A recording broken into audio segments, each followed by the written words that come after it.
What's going on, you guys? Welcome back to the Neighborhood Podcast. One of the hosts of the podcast. My name is Kyle Dabro.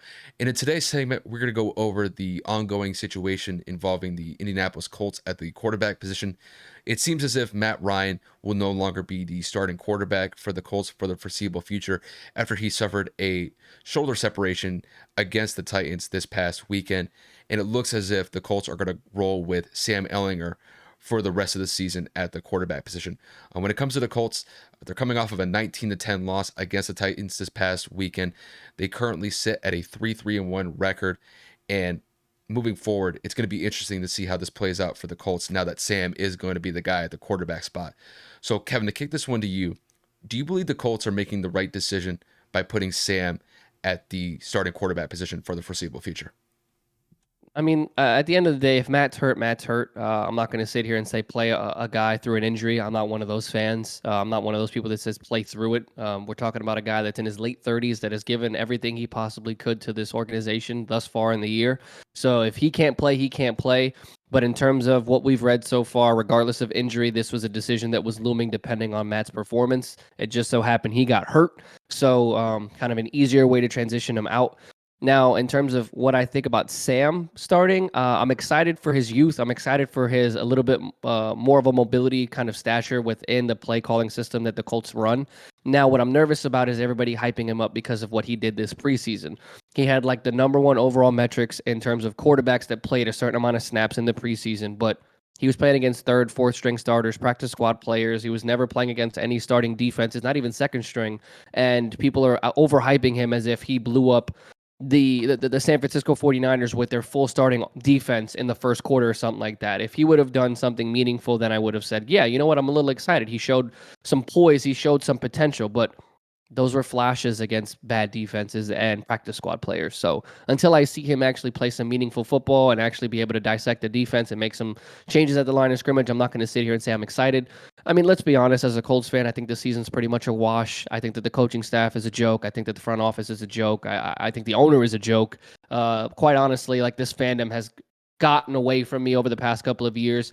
And there were even rumors, Kyle, no disrespect to you, there was something along the lines of next season we could have Mac Jones walking into our training facility as our seventh starter in the last 7 years. And quite honestly, I tweeted I would leave the Colts franchise. Like I would not be a Colts fan anymore because I'd be completely over it. Like just replacing quarterbacks year in and year out instead of home growing them is just beyond me at this point. So I'm kind of just, like I said, checked out. I know we're only 7 games in, but I, I really can't give this team any more of my attention because it's just gotten worse week in and week out. Jonathan Taylor only had 10 touches.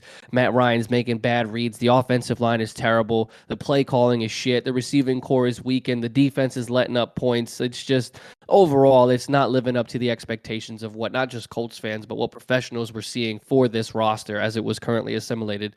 And we're just not performing at all. And no matter who you put at quarterback, if the offensive line is playing poorly, then it doesn't matter. You can put the most mobile quarterback in the world in Lamar Jackson right now in there. You can put Tom Brady in there. You can put Randall Cunningham, Michael Vick.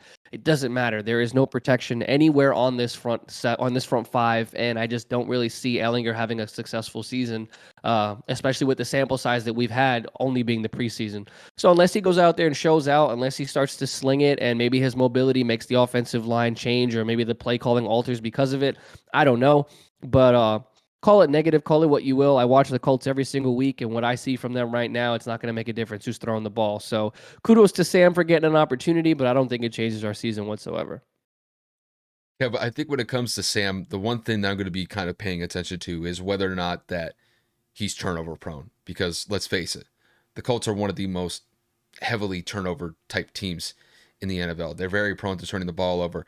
Kev, I think when we were discussing this before we even started recording, they do have the most turnovers through the first 7 weeks of the year. Tell me if I'm wrong Yeah. in that regard. No, Matt's got 9 interceptions and 11 fumbles. That's 20 turnovers just between himself. And that's not including any fumbles on the offense in terms of like Jonathan Taylor or anything like that. So yeah, I would assume so. Yeah. And just to kind of like dive into the whole quarterback aspect, I mean, I know that Sam's going to be probably what the seventh, eighth quarterback that the Colts have started over the last several years. It's really been a carousel at that position, and you never really want something like that at the quarterback position just because it throws the whole team into a loop. Kev, I got to ask you this: you've grown up with this team. You've seen this team at its high points and its low points. Have you ever seen a team basically turned upside down the way the Colts have had since Andrew Luck retired? Because No. since he's left, you guys have never been the same. Closest that we got was Philip Rivers. And again, another report just came out either today or yesterday that Philip was open to coming back in 2021. But because we were pursuing Carson, we were looking at a long term contract extension with Carson Wentz before he even got there. So the front office not only denied a successful quarterback that we already had, we went out and we got a worse quarterback. So once again, another negligent decision by the front office. So yeah, no, I don't know how it's happening right now. The offensive line, I think we have the highest paid offensive line in the league. Ryan Kelly has regressed. Quentin Nelson looks suspect in a lot of ways. Braden Smith is somebody at the right tackle position who was basically unbeatable in certain instances. I think he had only allowed maybe 2 sacks in his career before this season had started at right tackle, and he had to get moved to guard because he's not playing that position well at all. So it's just been an immense regression at almost every single position outside of the quarterback, because it's just like we're coming in with new quarterbacks every year. So I can't say regress if the offensive line isn't protecting, but Matt Ryan this Sunday looked like he didn't know where to throw the football, and that had nothing to do with the offensive line. He just made bad decisions.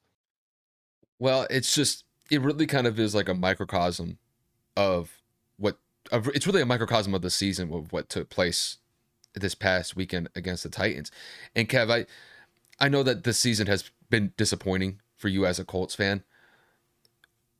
Is there a part of you do you think that there is some potential with this team, or do you think that it's just mired in mediocrity where they just can't seem to get out of their own way? Again, it's not mediocrity. I've said this to Kyle for years, and literally, Kyle, being one of my best friends over the last 8 years since I've lived in this state, knows that I'm very brutally honest, and a lot of times it could come across negative. But I've been saying the same issues over the last 3 seasons that now the media is starting to pick up, that now people are starting to put together that, oh, well, maybe it's this. When you have a head coach that is too stubborn to pass along the responsibility of play calling because his play calling has been deemed inefficient, inconsistent. I mean, not matching the style of offense with the personnel that we have grouped together on this team. It becomes a bad smell. It's like a fungus that just sits, and it just gets worse progressively as time sits. And you're going to look at this and say, we have one of the best running backs in the league in Jonathan Taylor. At one point within the last 3 years, our offensive line was one of the greatest offensive lines in the league in that moment. Last year, we were 31st in pass protection. This year, I don't know the exact metric. We might be even worse. Matt Ryan's been sacked 24 times at the age of, 36 years old? You'd figure that would be the point of emphasis to protect an older quarterback. At least Carson was mobile in some instances. He didn't make the best decisions, but until Frank is able to pass along that responsibility, I don't think we're going to win any football games. There's no reason why one of the best backs in the league has 10 carries in a single possession football game. And this isn't the first time. He has done this since Jonathan Taylor has been in the league, year in and year out. There are games where he has 29 touches. There's a game where he has 7. Like, I don't understand. Then you go and you try to make an offense all around a quarterback that's turnover prone. And then you go and you try to tell us and sell us as Colts fans you're content with the receiving room, and we have nobody outside of Michael Pittman Jr. I mean, we just lost Ashland Doolin for the year. Paris Campbell can't stay healthy. We don't use Mike Strawn. We have nobody. Our tight ends, we don't use Jelani Woods. He's 6'7". I think he has 6 catches in his NFL career. 3 of them are touchdowns. How are you not utilizing your big tight ends? You're trying to get too fancy. I don't know if you still think you're in Philadelphia or what, but until Frank is gone, this team will continue to be the stink of the AFC South in terms of the most potential, but never capitalizing.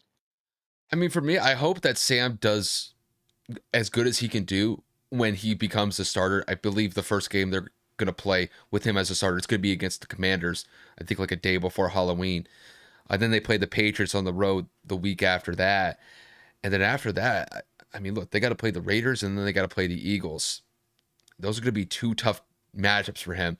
And I think it just comes with the territory here is, are they going to be able to protect him? Or, if it doesn't work out that way, are they just setting him up for failure? I understand that Matt Ryan's not the quarterback that he once was. This is not the Matt Ryan that led the Falcons to the Super Bowl a couple years ago. But it just seems like from an offensive perspective, they couldn't protect him. And how viable he was going into the season, I think it was kind of pointless just because, when the offensive line is not doing their job, they're not protecting him properly. They're just setting him up to get killed in the pocket back there. And, when it comes to Sam, obviously you want him to do his best, but there's going to be a lot of times where, and this is just something that I envision with him, he's going to be running for his life just to kind of get out of the pocket to just avoid getting sacked. And, hopefully he doesn't sustain any sort of injury because Matt Ryan already did. And, depending on how bad that shoulder injury is, I mean, I know that they're going to roll with Sam basically for the rest of the year, but, you really kind of have to take that into account. And Kev, this is not the first time that the Colts have struggled protecting their quarterback. Like I said earlier with Andrew Luck, look what happened with him.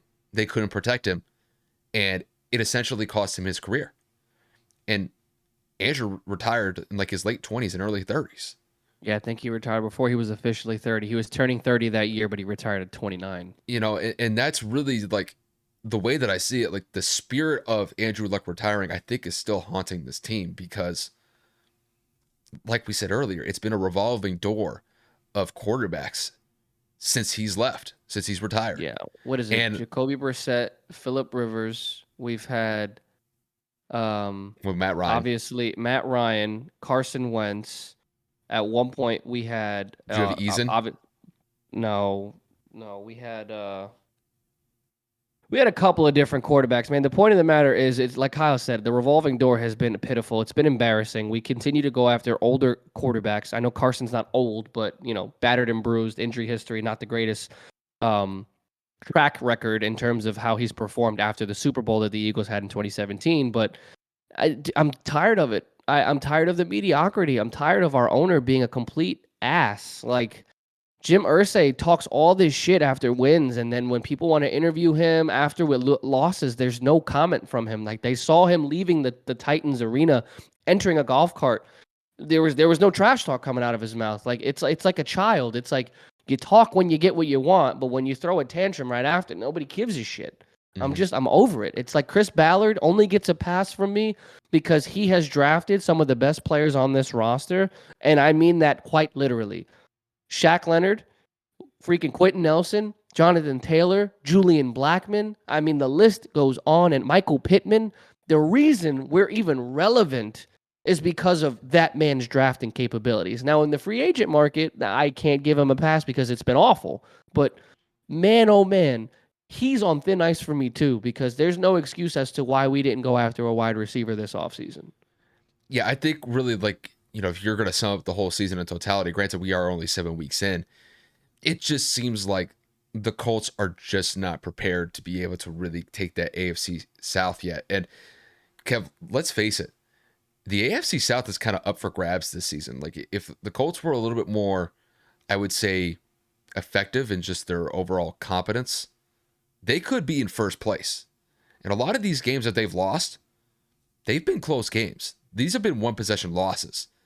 So, I understand it's very frustrating for you as a Colts fan to see this team just kind of mired in ineptitude. But with how bad you guys have looked, it could be worse. I mean, we got skunked by the Jags, though. Yeah, fair enough. But you guys, one of their 2 wins, by the way. But you guys did beat them. You guys beat them at home. The game before the Titans last week. So, I mean, at the last second. Hey, you take it when you can win's get it. A win. I know. It gets to a point where you can only accept it for so long. It's like, yeah, cool, we got the win. Did we win though? Yeah. It was bad coverage. There wasn't a safety over the top. Alec Pierce got great separation. It was great, but Matt Ryan got clapped on that play. Like there was no protection. But the way that I see it is I think it's going to be an uphill battle for the rest of the year because after these Commander and Patriot games, you guys are going to be in a pretty difficult situation because outside of the Steelers game towards the end of November, you guys are going to have to play the Chargers, the Vikings, the Cowboys, the Raiders, and the Eagles, and the Giants on top of that too. So you guys have a gauntlet of a schedule, and hope Sam for the best. I hope he does as good as he can, but Kev, I don't think it's going to happen. Nope. I'm definitely a pessimist in that regard, and I hate being that. I just don't see it.